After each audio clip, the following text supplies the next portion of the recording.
Hasret kaldık Muhammed'e, hasret kaldık Can Ahmet'e.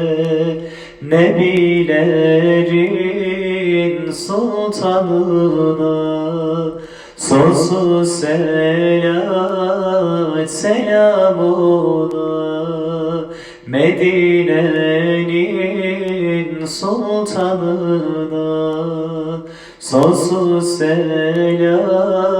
selam ona. Gül Ahmet'e, Gül Ahmet'e hasret kaldık Muhammed'e. Gül Ahmet'e, Gül Ahmet'e sonsuz selat Muhammed'e. Gül Ahmet'e, Gül Ahmet'e hasret kaldık Can Ahmet'e. Gül Ahmet'e, Gül Ahmet'e sonsuz selat Muhammed'e. Razasında hep melekler, kabul olur tüm dilekler.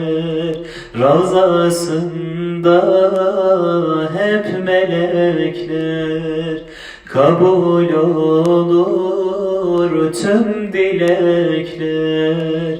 Ümmet akın akın gider Muhammed'e, Can Ahmet'e. Gül Ahmet'e, Gül Ahmet'e hasret kaldık Muhammed'e. Gül Ahmet'e, Gül Ahmet'e sonsuz selat Muhammed'e. Gül Ahmet'e, Gül Ahmet'e hasret kaldık Muhammed'e.